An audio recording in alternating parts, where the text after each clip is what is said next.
새해 저희 교회 표어는 나부터 성결, 우리부터 평화입니다.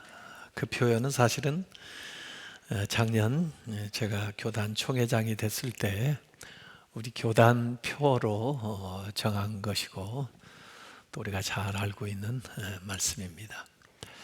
새해에 새로운 결심을 하고 시작하는 것 참 중요합니다. 그래서 미국 사람들은 새해가 당하면 서로 물어봐요. New Year Resolution. What's your New Year Resolution? 새해에 당신의 결심은 무엇입니까? 이렇게 물어보죠. 사실은 새해가 되면은 우리가 하나님에 대해서 소원이 있어요. 하나님께 기대하는 바가 있습니다. 그걸 꼭 적어보면 참 좋겠는데, 왜냐하면 1년 지나고 다시 그걸 보면은 참 놀랍게 하나님이 응답해 주는 것을 경험하거든요. 하나님을 향해서 우리가 소원이 있는 것만큼 또 하나님도 우리에게 소원이 있으실 거라고요. 뭘 기대하시는지, 내가 어떻게 달라지기를 원하시는지, 또 그 복을 받기 위해서 어떤 사람이 돼야 되는지 하나님이 나를 향한 그런 기대가 있으실 거예요. 그래서 그걸 한번 새해에 적어놓고 시작하는 게 참 좋습니다.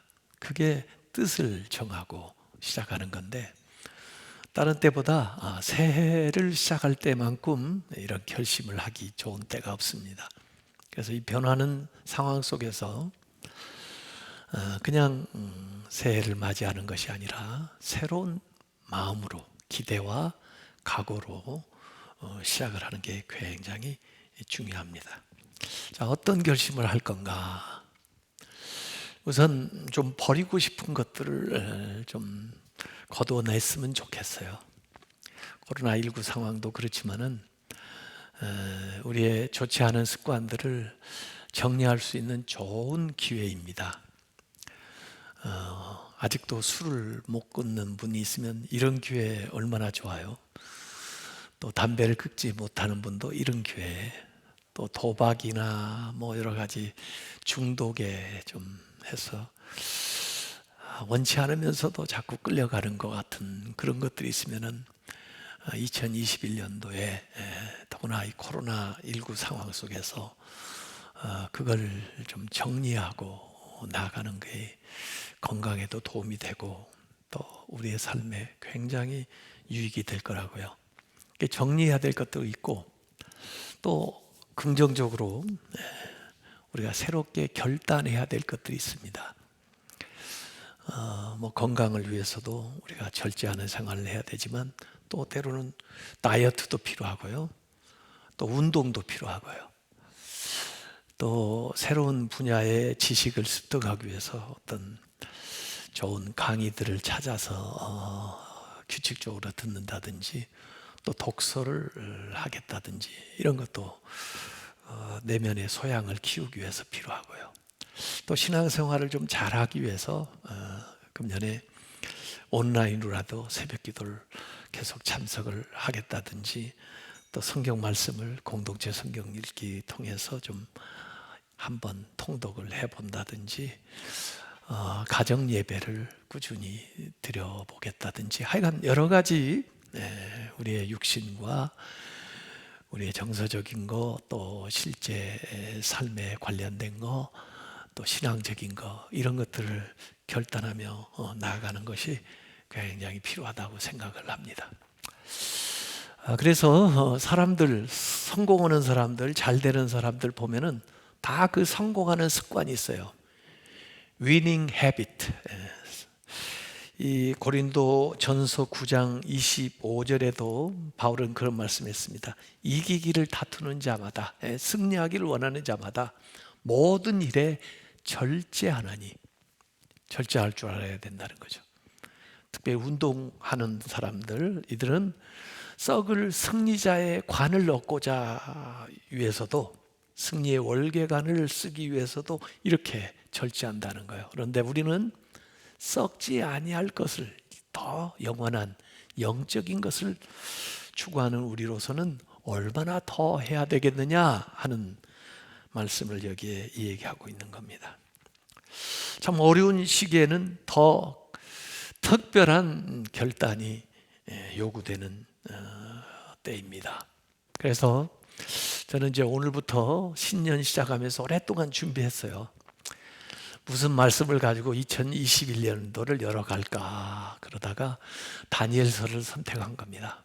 그래서 앞으로 한 3개월 동안 제가 다니엘서 각 장에서 중요한 메시지를 선정해 가지고 말씀을 드릴 건데, 이 다니엘이 처했던 그때의 시대 상황하고 오늘 우리가 처한 시대 상황이 너무나 흡사하기 때문에 그 다니엘의 믿음의 또 신앙생활의 본이 우리에게 필요하고, 다니엘도 그 어려운 상황을 잘 타개해 나간 것처럼 이 믿음 가지고 이 시대를 승리해야 되겠다, 그런 생각을 하는 거죠. 근데 우선 이 모든 것이 결심하는 것으로부터 시작됩니다. 결심한다는 게 에스라서 7장 10절에 나오는데, 에스라 같은 인물, 제2의 모세라고 얘기할 정도로 그 위대한 삶을 살아간 분도 사실은 포로 시대에 있었던 분인데, 그분이 결심했습니다. 뭘 결심했냐면, 난 하나님의 말씀을 열심히 연구하겠다. 그리고 그 말씀대로 먼저 실천하겠다. 그리고 그 말씀을 가르치겠다. 그 말씀에 대한 결단을 하면서부터 에스라가 위대한 인물이 되는 겁니다. 다윗도 시편에 보면은 결심하는 것들이 나와요. 나는 어려운 중에도 하나님을 찬양하겠다. 나는 하나님께 감사하겠다. 이런 것을 결심하면서부터 이 다윗의 삶이, 인생이 놀랍게 변화되는 것을 볼 수가 있습니다. 룻이라고 하는 여인도 어려운 지경에 있었지만은 결심합니다. 나는 나오미 어머니와 함께 하겠다. 어떤 상황 속에서도, 심지어 죽음조차도 어머니와 함께 하겠다 하는 그 결심 속에서 그의 인생이 새롭게 놀랍게 변화되는 것을 성경에 봅니다. 예수님도 성경에 보면 심지어 누가복음 9장 51절에 십자가를 지기로 굳게 결심했다는 말씀이 나오고, 바울도 갱그레아에서 서원하면서 결단하는 대목이 사도행전 18장 18절에 나옵니다. 그래서 위대한 인물들은 위대한 결단을 해요. 그 위대한 결단이 결국은 위대한 인물을 만드는 것을 볼 수가 있습니다. 이 다니엘도 오늘 다니엘서에 보면은 적어도 3번을 결심하는 얘기가 나옵니다. 오늘 1장 8절에 뜻을 정했다는 이야기가 나왔고, 음식에 대한 이야기였는데 9장 3절에 보면 기도에 대해서도 결심합니다. 어떤 순간, 어떤 경우에도 내가 하나님 앞에 기도하고 간구하는 것에 대한 결단을 해요. 또 10장 12절에 보면은 하나님 앞에 스스로 겸비하기로, 그가 참 존귀한 위치에 올라갔지만은 그럼에도 불구하고 하나님 앞에 겸손하겠다고 하는 그런 결단들을 하는 것을 보게 되는 겁니다. 그래서 금년에 뭘 좀 결심을 하시겠습니까? 내 삶을 바꾸기를 원한다면은 새로운 결심을 하고 시작을 했으면 좋겠어요. 저도 신학교 들어갈 때만 해도 전혀 준비가 돼 있지 않아 가지고 입학한 첫날 한 10가지 계획을 했어요. 그리고 그걸 매일 체크를 했어요. 그렇게 1년을 하다 보니까 좋은 습관이 습득이 되고, 또 그 좋은 습관이 인생을 변화시키는 것을 실제로 경험을 한 적이 있습니다. 우리의 삶의 이 바운다리를 가지고 나아가야 돼요. 경계선, 울타리를 가지고 있어야 됩니다. 하나님은 우리에게 무한한 자유를 주시면서도 우리를 보호하기 위해서, 또 우리를 축복하시기 위해서 하나님이 그 경계선을 가지라고 그래요. 심지어 에덴 동산에서도 선악과는 바운다리입니다. 모든 걸 다 할 수 있지만은 그 하나의 원칙을, 또 경계선을, 울타리를 만들어 준 거죠. 거기를 넘어가면은 잘못되는 거예요. 십계명도 그런 울타리를 가져다 준 것이고, 우리 인생에 있어서 그 필요한 결단을 해야 된다는 거죠. 그래서 하나님의 말씀이 우리에게 주어져서 이 말씀이 기준이 돼가지고 하나님의 뜻을 헤아려서 결심하고 나아가도록 우리를 계속해서 격려하는데, 이렇게 결심하는 것은 하나님 뜻대로 살겠다, 하나님의 방식대로 인생을 경영하겠다고 하는 우리의 그 결단이 되는 것입니다. 특별히 이 다니엘은 어떻게 보면 두 개의 도시 가운데 살고 있어요. 원래는 예루살렘에서 귀족 출신인데 원치 않게 강제적으로 그 포로로 잡혀가지고 바벨론에서 살게 됩니다. 아마 그 바벨론에서 살면서도 예루살렘을 그리워하면서 살았을 거예요. 이 두 개의 도시 안에 바벨론이 살고, 이 다니엘이 살고 있는데, 우리도 어찌 보면 이 두 개의 왕국, 두 개의 도시 사이에 살고 있어요. 하나님 나라와 이 세상, 예루살렘과 바벨론을 살고 있는 거죠. 이 바벨론도 원래 오래된 도시예요. 바벨탑 사건 때부터 있었던 쭉, 그리고 이게 실제로 요한계시록에 보면 마지막까지 이 바벨론, 예루살렘에 대항하는 적대적인 반대적인 것으로서 이 바벨론이 위치합니다. 이 요한계시록에까지 나와요. 새 예루살렘 그리고 바벨론. 그래서 우리는 하나님 나라의 백성으로서, 하나님의 자녀로서, 또 새 예루살렘에 들어갈 사람으로서 이 바벨론 같은 세상 속에서 살아가는 거죠. 근데 바벨론은 계속해서 바벨의 그 가치, 세계관으로 우리를 위협하기도 하고, 우리에게 타협하라고 하기도 하고, 또 우리를 시험하기도 하고, 그런 중에서 어떻게 우리가 크리스찬으로서의 정체성을 지켜가면서 살아갈 수 있을 건가 하는 것들이 이 다니엘서를 읽을 때 우리가 주목해야 되는 거죠. 원래 이제 다니엘서 1장 1절에 시작할 때는 역사에 대한 이야기를 간략하게 얘기하고 있는데, 유다가 멸망해 갑니다. 그 유다가 멸망할 때 이 여호야킴이라고 하는 사람이 왕을 했는데, 이 여호야킴은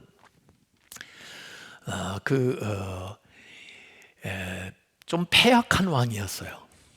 하나님의 말씀이 그에게 주어지고 참 귀한 하나님의 말씀을 발견을 했는데, 그 가죽 두루마리 말씀을 정말 귀담아 듣고 그 말씀에 비추어서 회개하고 돌이켜야 되는데, 그 말씀을 칼로 잘라가지고 불에다 태운 사람이에요.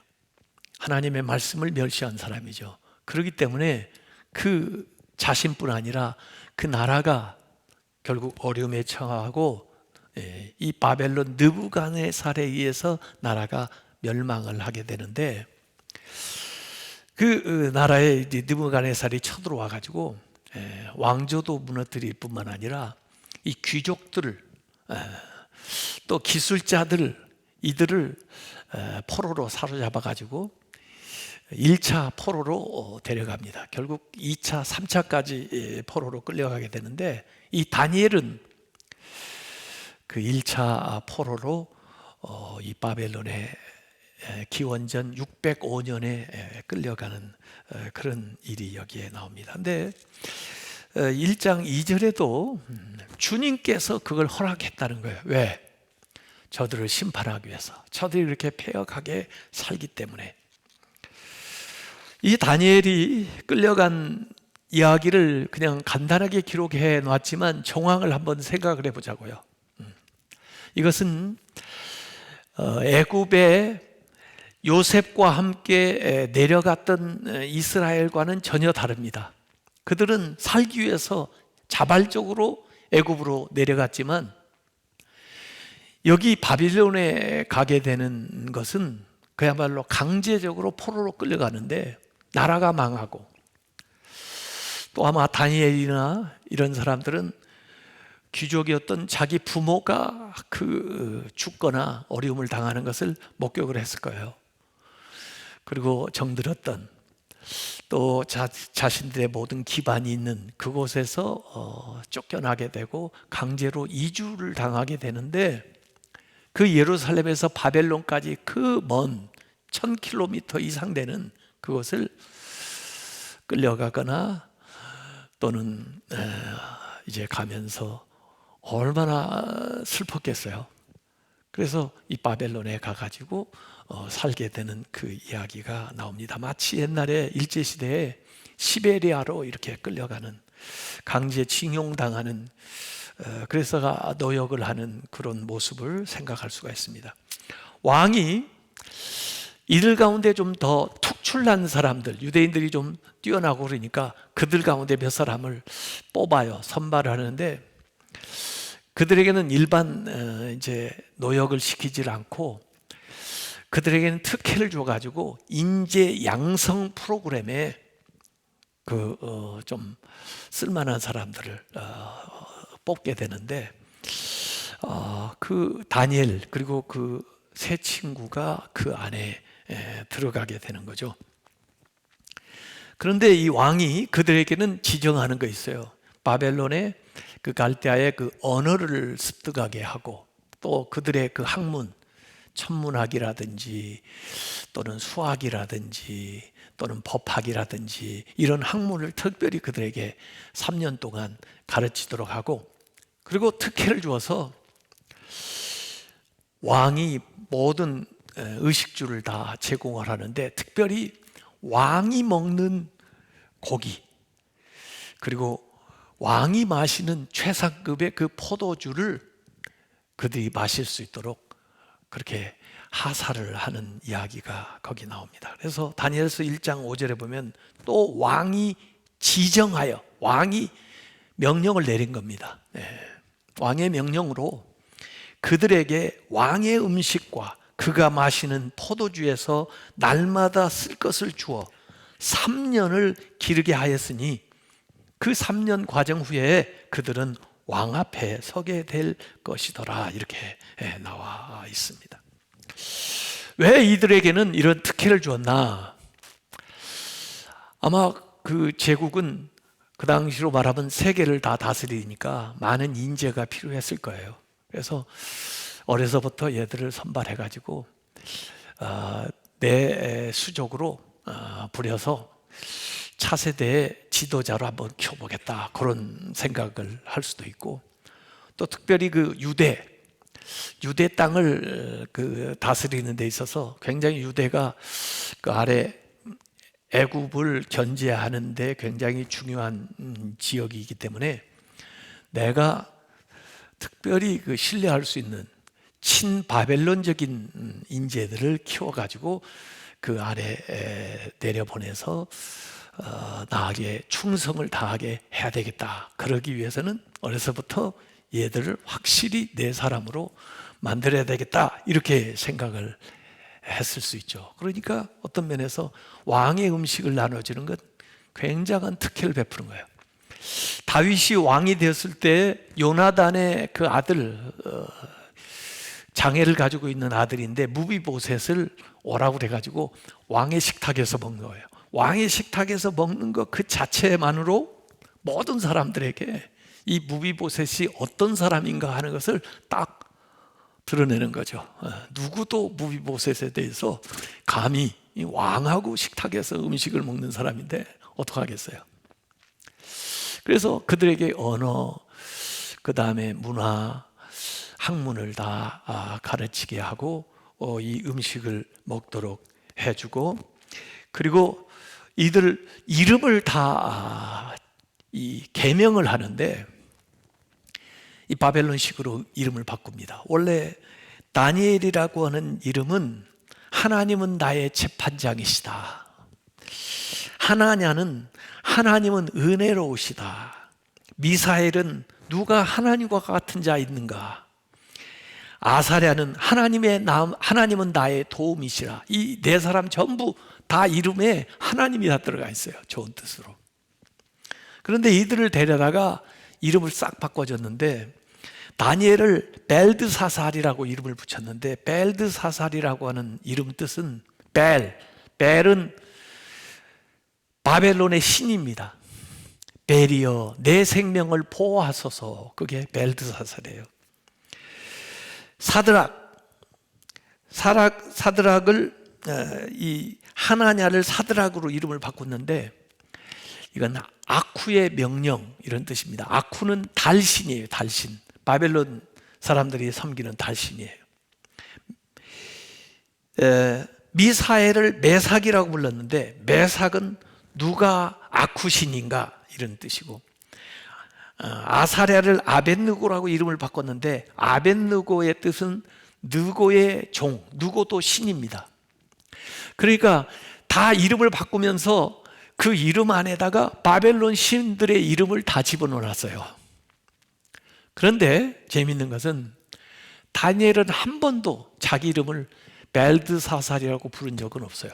저들이 다니엘을 부를 때 벨드사살이라고 부르기는 했지만, 다니엘은 자신을 얘기할 때 다니엘서 8장 1절, 15절, 9장 2절에 보면 나 다니엘이라고 자기 이름을 계속해서 쓰고 있는 것을 볼 수가 있습니다.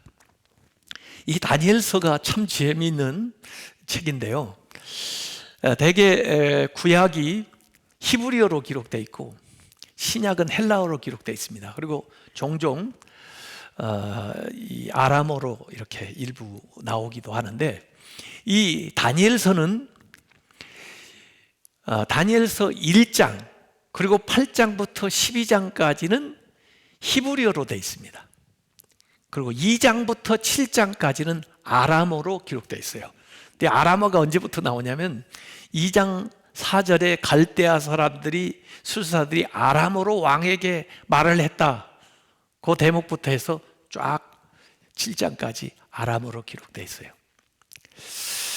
그러니까 그 당시에 사람들은 아람어를 쓰고 있었고, 1장은 이제 그 시작하는 부분에서 히브리어로 기록되어 있는 이런 책입니다.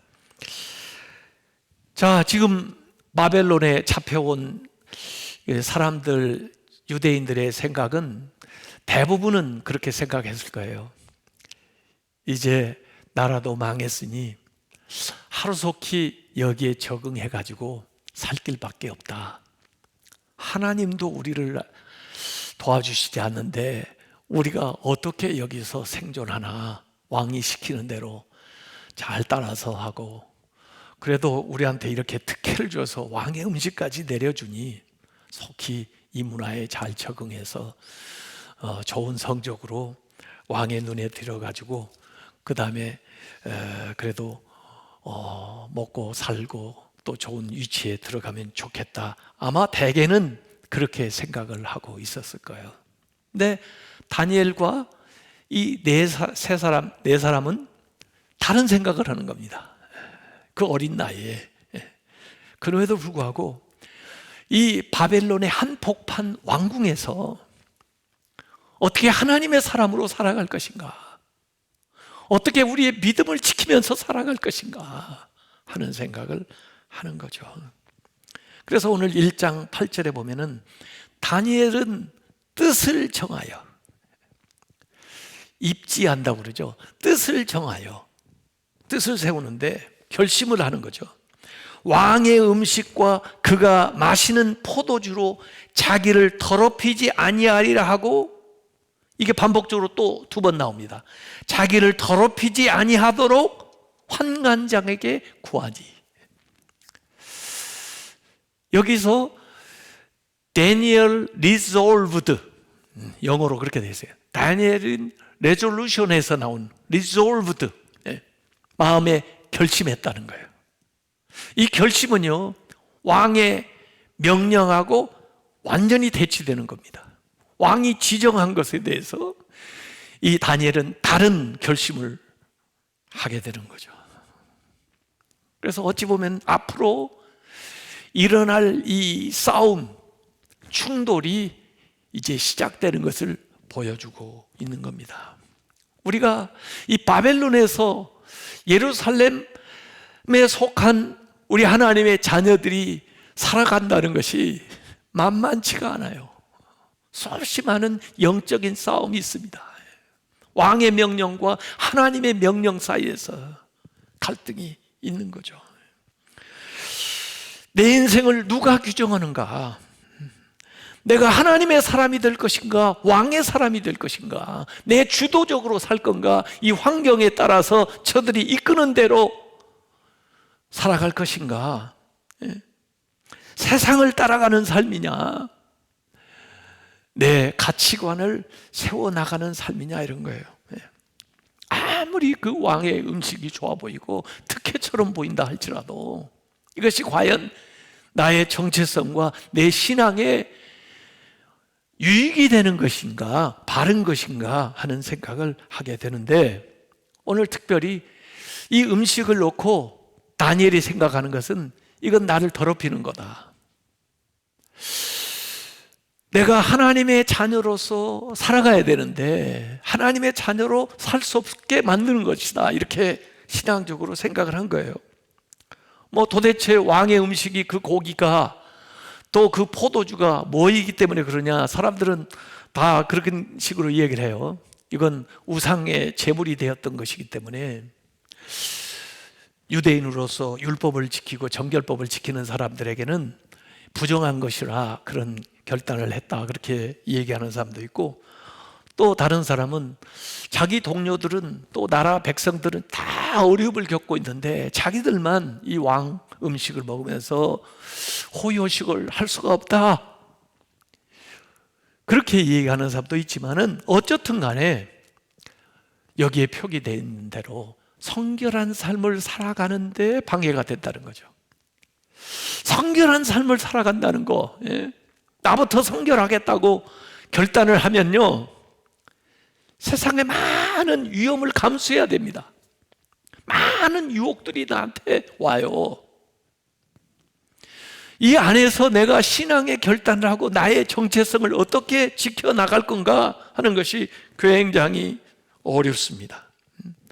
자기를 더럽히지 않을 용기, 이것이 이 관영한 세상에, 죄가 관영한 세상 속에서 모두 다 그렇게 사는 세상 속에서 노라고 말할 수 있는 이런 결단이 다니엘에게 있었다는 거예요. 어찌 잘못하면 목숨을 걸어야 되는 상황이고 모든 것을 다 박탈당할 수 있는, 모든 불이익을 다 당할 수 없는 밖에 없는 재정적인 손실, 정치적인 분리, 또는 직장이나 친구나 가족을 포기해야 되는 이 많은 어려움 가운데서도 노라고 말할 수 있는 용기가 있었다는 거예요. 그래서 이 귀족 가문의 이제 자제로서 앞으로 출세도 할 수 있고 명예도 올 수 있고 권력도 얻을 수 있는 그것이 위험에 처하는 이런 상황입니다. 근데 이게 사실은 1단계고요. 앞으로 다니엘의 삶에는 2단계, 3단계 더 어려운 관문들이 기다리고 있어요. 근데 이 1단계를 이겨내지 못하면 절대로 2단계로 나갈 수가 없어요. 3단계로 더 나갈 수가 없어요.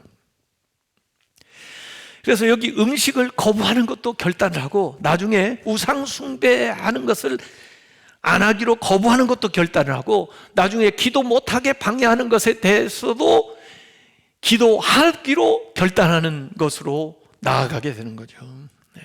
그 결단이 다니엘을 다니엘 되게 만들었다 하는 얘기입니다. 요셉도 요셉 만든 것이요, 보디발 아내의 그 유혹에 대해서 노라고 얘기하는, 그것이 결국은 요셉을 요셉되게 만드는 거죠. 성경은요, 많은 이야기가 있지만은, 많은 요소가 있겠지만 그 중에 핵심적인 것을 딱 얘기하는 거예요. 다니엘이 대단한 것들이 많이 있겠죠. 여러 가지 요인이 있죠. 그러나 그것을 그것 되게 만드는 거에는 뜻을 정했다는 거예요. 어떻게 보면 자기에게 주어진 특혜일 수도 있는데 또 유혹일 수도 있는데 거기에 대해서 성결하게 살겠다고 결단을 했다는 것입니다. 2021년도도 호락호락하지 않을 거예요. 코로나19뿐만 아니라 여러 가지 상황들이 복합적으로 우리에게 다가오고 있기 때문에 안일하게 신앙생활을 할 수가 없다. 영적인 싸움에 대비를 해야 된다. 여기서 무너지면은 이제 더 이상 기회가 없다. 사실 이 다니엘의 말은 환관장이 이걸 총괄하고 있는 사람이 들을 때에도 너무나 위험한 이야기입니다. 그래서 1장 10절에 환관장이 그 다니엘의 말에 대해서 반응을 합니다. 내가 내 주 왕을 두려워하노라. 너 모르냐? 이 느부갓네살 왕이 얼마나 대단한, 얼마나 권력을 가지고 있어, 얼마나 또 때로는 잔인한, 나까지 두렵다. 이 얘기를 들으니까 그가 너희 먹을 것과 너희 마실 것을 지정하셨거늘, 딱 지정을 해놨는데 너희의 얼굴이 초췌하여 같은 또래의 소년들만 못한 것을 그가 보게 할 것이 무엇이냐. 그렇게 되면은 너희뿐 아니라 너희 때문에 내 머리가 왕 앞에서 위태롭게 되리라. 너희들 목 날아가는 것은 관두고 내 모가지까지 날아간다. 그거 안 될 일이다. 그런데도 하나님께서 이 환관장을 감독을 하셨고, 또 다니엘이 이야기하는 것이 어느 정도 그 마음에 다가왔던 것 같아요. 다니엘서 1장 9절에 하나님이 다니엘로 하여금 환관장에게 은혜와 긍휼을 얻게 하신지라. 사실 은혜와 긍휼은 누구에게 속한 거예요? 하나님에게 속한 거예요. 그런데 누가 그걸 베풀어요? 환관장이 베풀어요. 그러면 이게 어디에서 온 거예요? 하나님에게 온 거죠. 하나님께서 때로는 사람을 통해서 하나님의 그 은혜와 긍휼을 힘입도록 우리를 도와주십니다. 이 환관장뿐이 아니에요. 환관장 아래 또 이걸 직접 감당하는 감독관이 있었습니다. 그래서 이 감독관에게 다니엘서 1장 12절에 다시 얘기하는 거예요. 청하오니, 아주 겸손하게 얘기하는 거죠. 당시의 종들을 열흘 동안 시험하여 채식을 주어 먹게 하고 물을 주어 마시게 한 후에 왕의 음식을 먹은 자들과 한번 비교해 보십시오. 그래서 그들 못지 않으면은 저희들이 3년 동안 그렇게 할 수 있도록 허락해 주십시오라고 감독관에게 요구를 하는 거죠. 이게 굉장히 합리적인 창조적인 대안을 제시를 하는 거예요. 왜 이런 얘기를 할 수 있을까? 다니엘은 확신이 있는 거죠. 하나님이 도와주신다는 확신, 또 이것이 하나님의 뜻이라는 확신. 그래서 어찌 보면은 하나님한테 기회를 드리는 거예요. 하나님, 저희가 할 수 있는 건 이것밖에 안 됩니다. 이게 최선입니다. 하나님 도와주시려면 이 10일 동안에 진짜 제가 고백한 대로, 말한 대로 역사하세요. 그 길밖에는 없습니다. 그 얘기죠. 여러분, 우리가 전략을 가지지 않으면 다른 사람들이 전략을 가지고 와서 우리를 이용해 먹습니다. 새해 무슨 일을 하든지 시작부터 우리가 먼저 계획을 세우고 우리가 먼저 결단을 하고 나가야 다른 사람한테 휘두르지 않지. 우리가 원칙이 없으면 그때그때 상황에 따라서 휘둘리게 되는 거예요. 이 처음 시비를 잘 이겨내야 3년이 편안한 거예요. 근데 이 시비를, 이 일 못하면은 3년 내내 시달리는 거예요. 3년 내내 시험 당하는 거예요. 3년 내내 유혹에 노출되어 있는 거예요. 결국에는 그 믿음조차 잊어버리게 되는 겁니다. 제가 군목 생활을 하면서 여러 가지 경우를 봤어요. 어떤 아이는 그 사회에 있을 때는 신앙생활을 했는데 군대 와서 하도 고참들이 막 교회를 못 가게 하고 그 다음에 어려움을 주니까 자기 신자 아닌 것처럼, 교회 안 가도 되는 것처럼 그렇게 훈련 받을 때 다른 애들은 막 욕을 들어가면서 막 기합을 받으면서 그러면서도 교회를 가야 된다고. 그런 아이들은 결국에는 신앙생활을 군대 생활 내내 잘 할 수 있는 반면에 처음에 그걸 견디지 못해가지고 교회 안 다니는 사람처럼 했던 아이들은 결국에는 교회를 못 나오더라고요. 이렇게 장교들 뭐 회식하는 거 이 연대장이나 사단장님이 무슨 뭐 술잔을 건네고 그럴 때 아유 죄송합니다, 제가 교회 다니기 때문에 저는 음료수를 마시겠습니다. 이놈이 그렇게 욕을 좀 먹고 그래도 그렇게 해라도 몇 번 모면을 하면은 이 사람이 자유롭게 되는데, 아유 사단장님이 주시는데 연대장님이 주시는데 어디 내가 감히 거기다 이 얘기를 해가지고 앞으로 불이익을 당하면 어떻게 해가지고 그걸 받았던 사람은요 끝끝내 벗어나지를 못하더라고요. 처음에 우리가 결단하고 나아가는 것이 굉장히 중요한 것입니다. 그래서 로마서 12장 2절에 너희는 이 세대를 본받지 말고, 우리는 바벨론에 살고 있어요 지금요. 그렇기 때문에 너희는 이 바벨론을 본받지 말고 오직 마음을 새롭게 함으로 변화를 받아 하나님의 선하시고 기뻐하시고 온전하신 뜻이 무엇인지 분별하도록 해라. 미리 잘 기도하고 분별해서 대비해가지고 나가야 되는 겁니다. 결국 10일 후에 보니까 다니엘서 1장 15절에 열흘 후에 그들의 얼굴이, 다니엘과 그 세 친구의 그 얼굴이 더욱 아름답고 살이 더욱 윤택하여 왕의 음식을 먹는 다른 소년들보다 더 좋아 보인지라.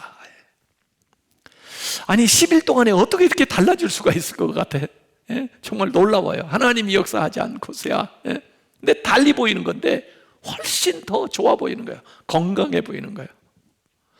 육체만 건강해진 게 아니라 이들에게 하나님이 특별한 지혜를 주시는데, 또 지혜만 주실 뿐만 아니라 하나님께서 영적으로 이들을 축복을 해주시는데 그 3년 동안 놀랍게 변화가 됩니다.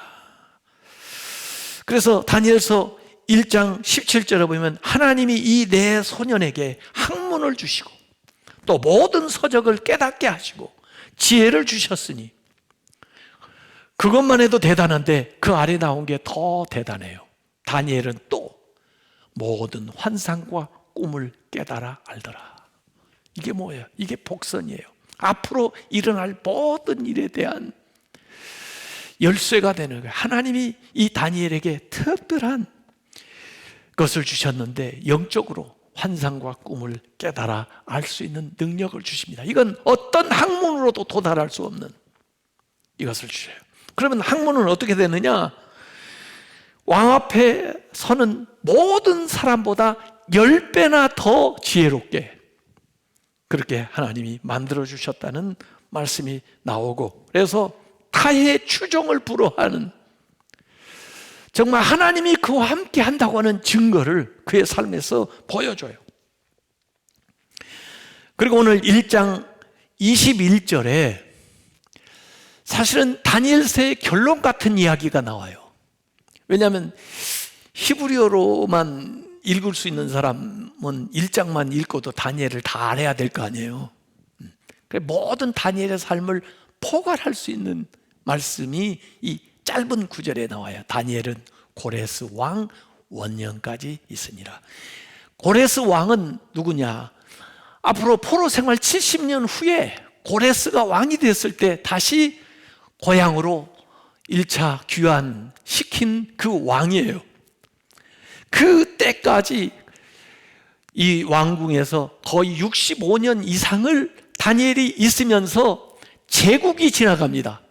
이 바벨론도 지나가고 메데 파사가 지나가고 페르시아가 들어서는 제국이 지나가고 왕이 지나갑니다. 느부갓네살 왕도 가고 벨사살 왕도 가고 다리오 왕이 가고 이 고레스의 왕이 올 때까지 이 다니엘은 그 위치에서 그 자리에서 있었다는 거죠. 그러니까 그 2장부터 있을 수없이 많은 어려움과 고통 속에서도 다니엘은 이겨냈다. 왜? 이 1장 8절 뜻을 정하고 나가는 이 사람을 누가 당해내랴, 이렇게 성경은 우리에게 얘기해 주고 있는 거죠. 그래서 결국은 왕국에서 65년 이상 다니엘이 80세 이상이 될 동안 가장 영향력 있는 위치에서 이 하나님의 일들을 감당해 나가는데, 그 바벨론 이방 가운데서 하나님의 영광을 드러내고, 또 그 이방 가운데서 그 이스라엘을 보호하고, 그리고 메시아에 오시는 것들을 예언하는 이 귀한 사명을 다니엘이 감당해 나가는 이야기가 이제 2장부터 쫙 펼쳐져 나가는 거죠. 근데 이미 2장 나가기 전에 1장에 그런 위대한 결심을 세움으로 인해서 그 모든 것들이 그렇게 이루어질 것을 예고하고 있다는 겁니다. 미리 보여주는 거죠. 오늘 우리가 살아야 될 1년 생활도 그렇고 앞으로 일생을 두고 보면 굉장히 많은 일들이 우리 앞에 놓여 있을 텐데, 새해를 시작할 때 하나님 앞에 결단함으로써 그 모든 것들에 대한 승리를 보장받고 믿음으로 나아가시기를 주님의 이름으로 축원합니다. 기도하겠습니다. 아버지 하나님, 오늘부터 이 다니엘 말씀을 통해서 이 바벨론에 살고 있는 우리가 하나님 나라의 백성으로서 어떻게 성결한 삶, 어떻게 영향력을 미치는 삶, 어떻게 주도적인 삶을 살아갈 수 있는가 하는 것들을 배우게 해 주시고, 또 이 다니엘 같은 삶이 우리의 삶에서 드러날 수 있도록 인도하여 주시옵소서. 예수님의 이름으로 기도하옵나이다. 아멘.